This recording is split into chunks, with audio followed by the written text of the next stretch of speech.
Hello, my name is Kate, and today I'd like to talk to you about undiagnosed celiac disease. Now, celiac disease is a silent disease, which means it largely goes undiagnosed, and according to Coeliac Australia, 1 in over 70 Australians are affected, but the broad clinical presentation means that celiac disease is often overlooked. So 4 out of 5 people remain undiagnosed. That's a problem.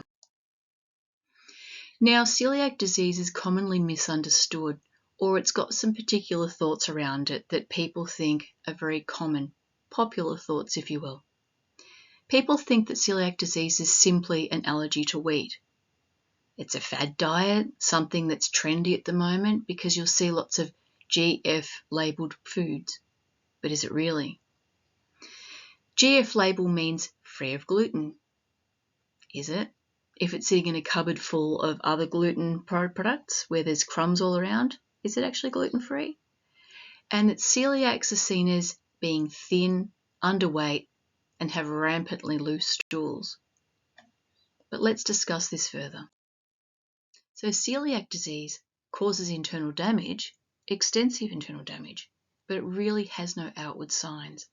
There is nothing that makes you think, aha, someone may have celiac disease. So celiac disease, what is it? It refers to the damage caused to the villi of the small intestine by exposure to gluten. So when somebody eats gluten through wheat, barley, or rye products, then that gluten, once it gets into the small intestine, creates an autoimmune response, which means the villi then become degraded. And if you look at the picture up above, you'll see that you've got, to the far left, you've got healthy villi that stand upright. And as you progress across to the right-hand side of the picture, you'll see number 4, which is advanced atrophy of the villi. Now, nutrients aren't being absorbed by the villi. You need to have those villi to be able to absorb nutrients from the food that you eat. So without the villi, someone isn't able to absorb all the nutrients from their food. Now, how are you going to diagnose celiac disease if you can't see a person's pain or understand that their villi aren't taking in nutrients? That's a problem for diagnosticians, but let's look into that.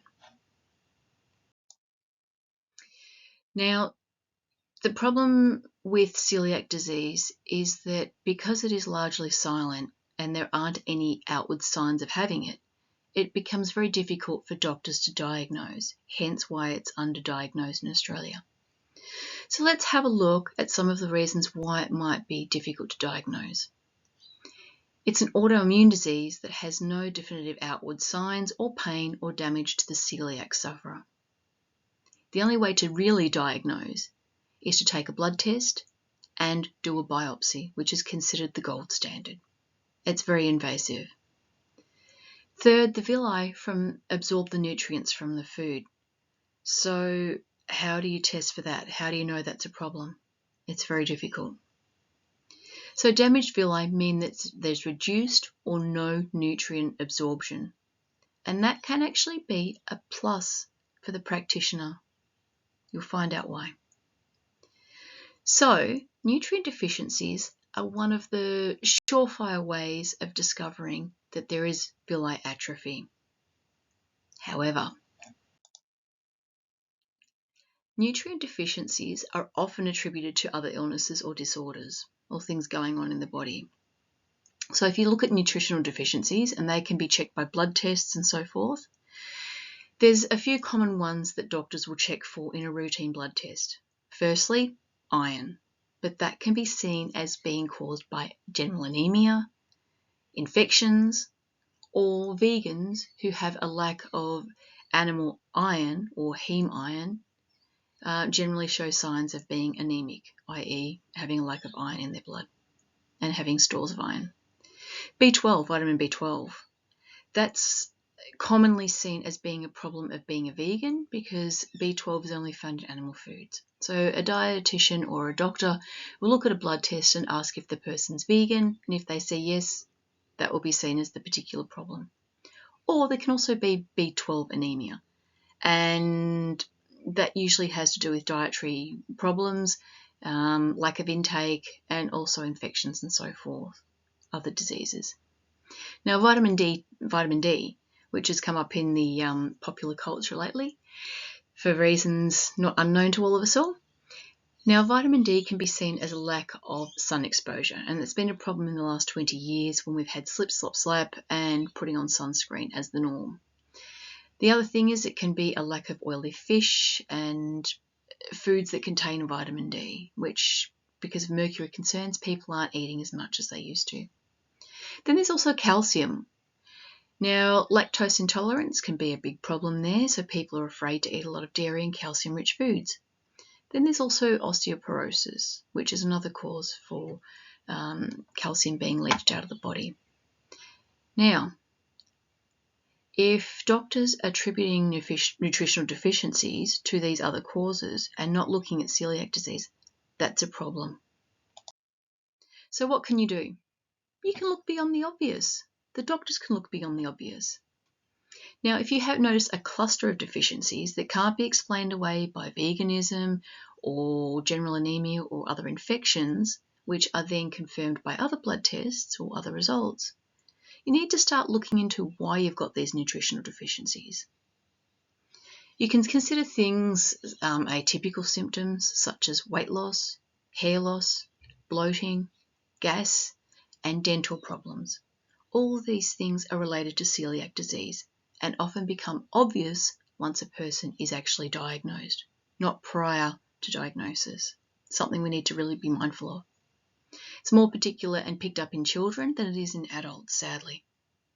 The other thing you can do is note to see if there are other family members who are diagnosed with celiac disease. If they are, then there's a certainty that you may have celiac disease yourself, or someone in the family may have it as well.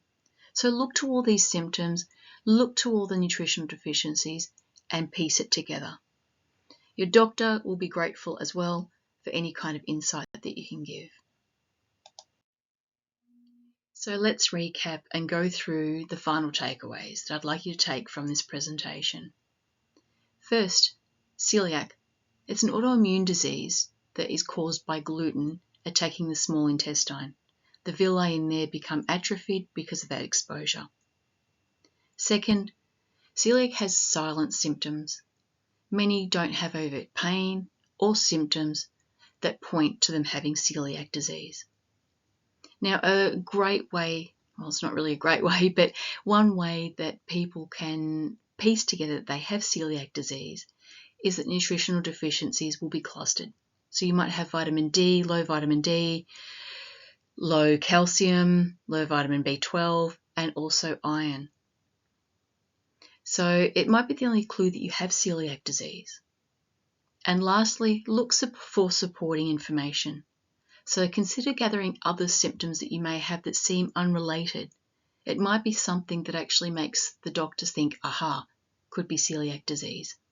And also look to your family history. If someone has celiac disease or problems with gluten, then it might be something that you can actually consider and think for yourself.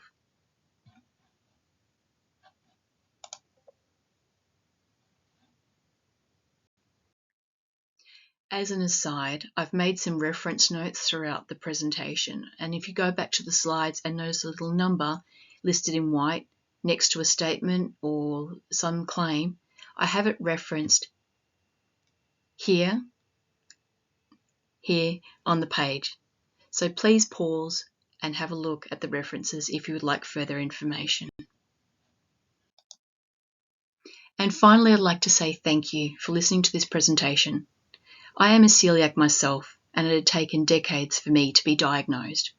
I'd had symptoms all my life, but it had never been noted or they'd been explained away through other things that weren't actually the cause. So I'd like for you to think about celiac disease if any symptoms come up on a routine visit to your doctor, or you're having problems with gluten or bread products. Maybe think about celiac disease. Thank you very much.